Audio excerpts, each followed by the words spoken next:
Think of the news around us. Every day we hear about horrifying incidents murder, rape, hatred, bullying, dishonesty. Though they may not touch us personally, they affect us all. These incidents reflect emotions that are out of control, where emotional impulses overpower rational thinking. Just yesterday, I read in the newspaper that the Delhi police reported cases where two individuals involved in crimes purchased folding knives with 5 minutes delivery and committed the crime.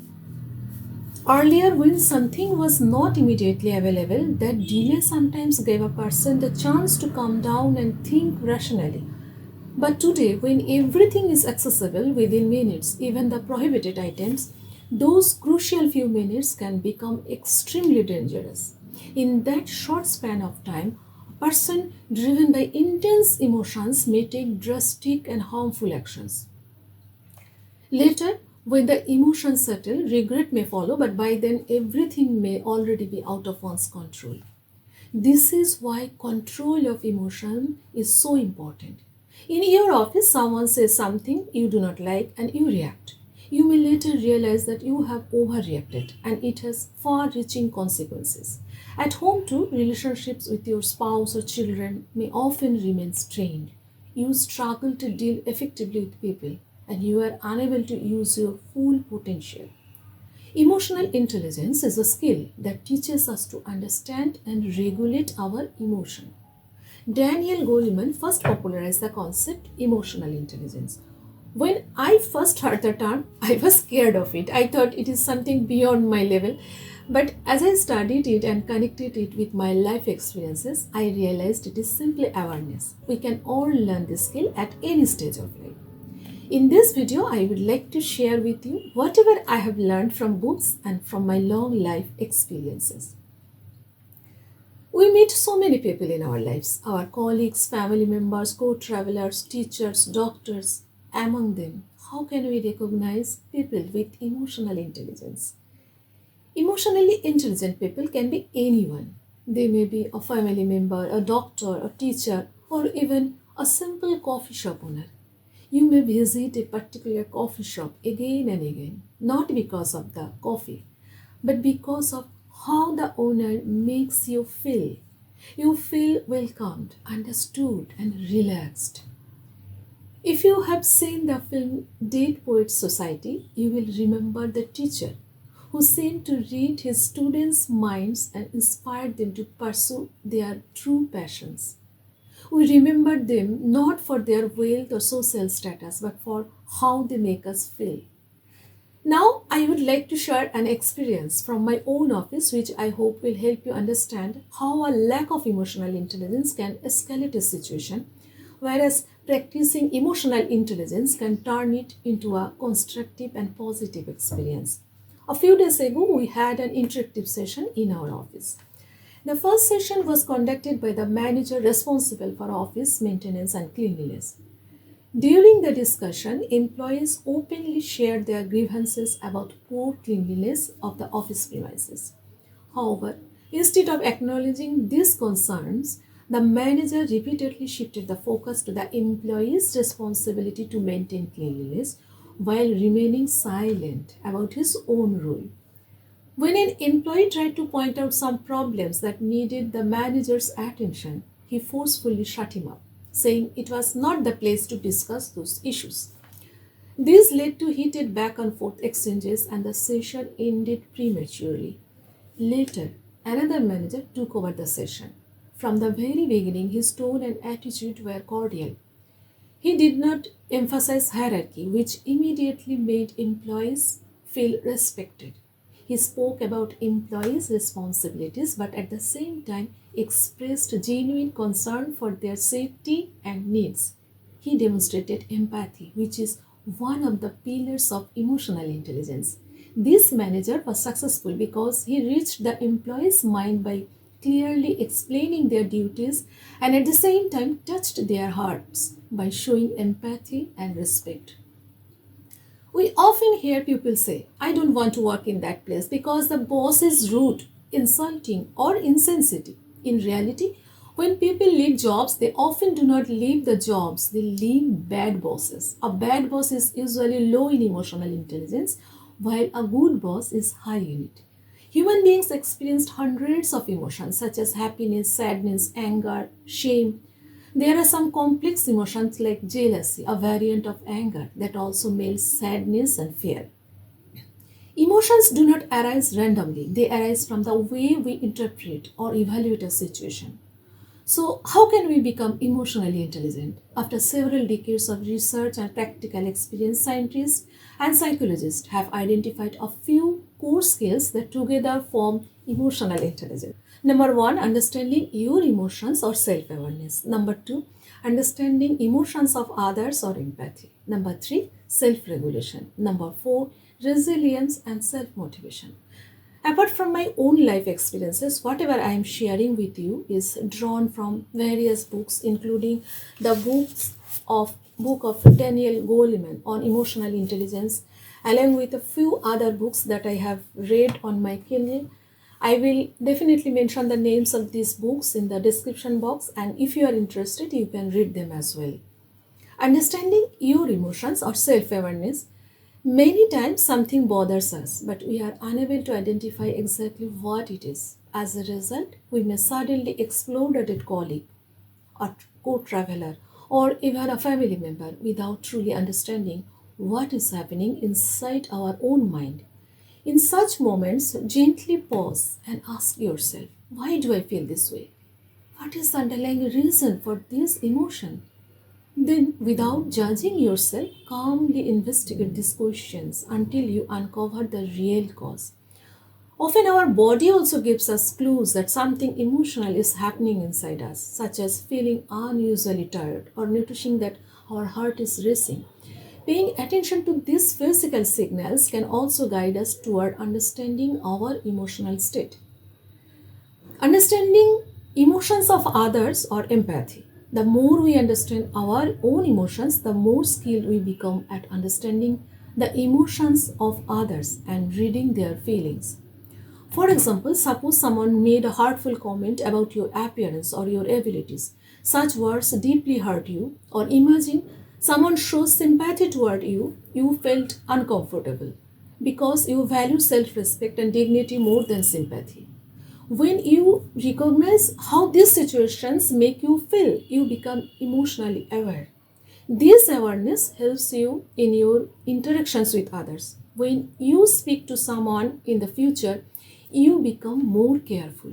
You realize that commenting on someone's appearance or abilities can hurt them. You also understand that sympathy is not always helpful. Some people prefer respect and understanding rather than pity. Recognizing another person's emotional state is not easy. It involves understanding how someone says something rather than what someone says. You can understand them from others' facial expressions, their withdrawal from social activities, or changes in vocal tone. These are fleeting signals that can reveal something very different is happening beneath the surface. Let me tell you about a family in our neighborhood. They are very poor and they have a 12-year-old son. A few relatives, especially his maternal uncle, who is financially much better off, often humiliate him. The uncle deliberately refers to things he knows the family cannot afford, saying things like, "Tell your father to buy an air conditioner." You can imagine how the boy feels. He is a small boy and he feels embarrassed to admit that his father cannot afford such things. To protect himself from emotional pain, he has become rude and also started showing off, trying to prove to others that his family is not poor. Maybe one day he will choose a dishonest path to get rich. Whom should we blame then? Sometimes what looks like a bad behavior is actually a silent cry for help. This is where emotional intelligence really matters, not only in the person who is hurting him, but also in the people around him. When we are emotionally hurt, we rarely protest because we think that only physical pain matters, and talking about our emotions is a sign of weakness. We continue to extol those who don't show their grief in public. She was so brave. I was proud of her. She didn't break down, not once. We hear people say. We often hesitate to share our emotions for many reasons. We fear people will gossip, or we sense that the other person may not truly value our feelings. When someone asks about our emotions but keeps checking his or her phone, the message is clear: he or she is not really interested in listening. Another reason we hesitate to share our negative feelings is that we always want to show others that we are happy. So we often wear a mask that shows the world the exact opposite of the truth. We post a picture with a big smile on our face, while in reality we are facing inner pain. Have you listened to the song sung by Jagjit Singh from the film Earth? The starting line is, तुम इतना जो मुस्कुरा रहे हो क्या गम है जिसको छुपा रहे हो. This means you are smiling so much. What sorrow is it that you are trying to hide? In the film, Kavita hides her pain behind a smile when her husband leaves her for a younger colleague. But her emotionally intelligent friend Raj senses her hidden suffering beneath her smile. Sometimes the loudest smiles hide the deepest sorrow. Many times people asked about our physical health, but they fail to notice the tears in our eyes. The emotional pain that at that moment needed more support than our physical health. Have you ever faced a similar situation? If yes, please let me know in the comments. We don't always need to find extra time to support others, but we should only know what it feels like to be in pain. One of my friends used to give a ride every morning to a parent who had lost their daughter in an accident while also dropping her own son at school. The rides were mostly silent. On the way back, they would often stop at a park, have a cup of tea, and sit under a tree for a while. That's when the parent would finally open up, talking endlessly about the loss and often breaking down in tears. For them, it was like releasing steam from a boiling pot. Those moments were deeply emotional, filled with pain, and slowly, day by day, the parent began to feel better. There is some evidence that higher levels of empathy make people more ethically grounded.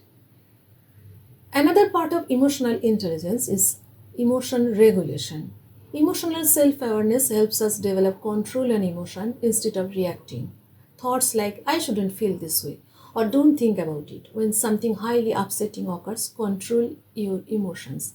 Emotion regulation is not about not feeling, nor is it about exerting tight control over what we feel or banishing so called negative emotions in favor of only positive ones.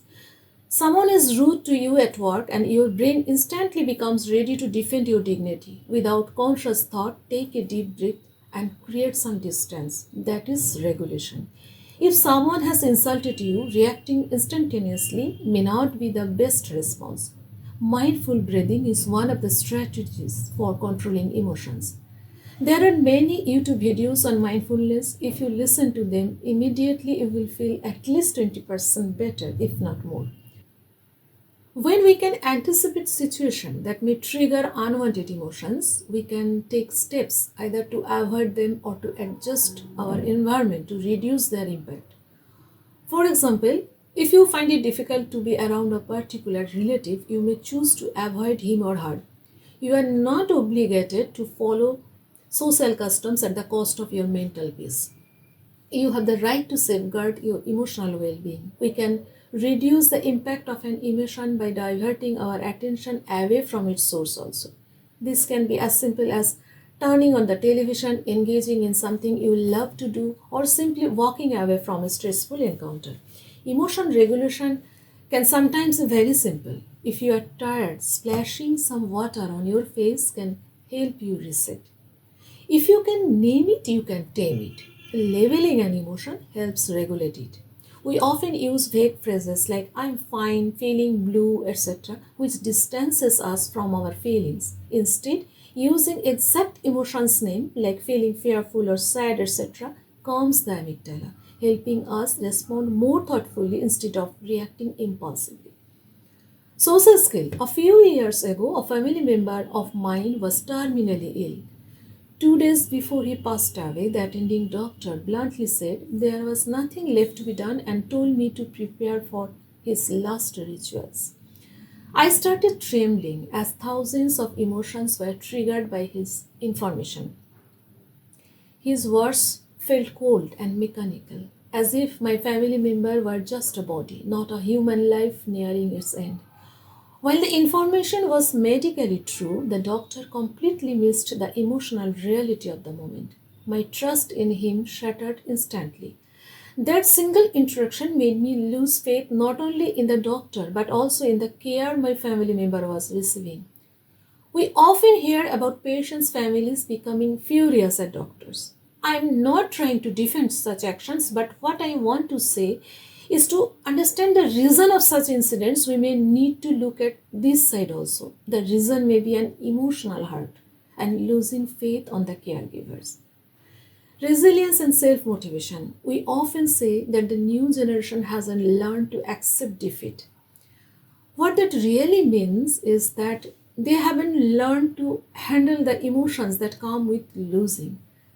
Life doesn't offer perpetual happiness, it's impossible. What we can do, however, is develop the ability to regulate unpleasant emotions when they arise, overcome the difficult phases, and find positive meaning in negative experiences.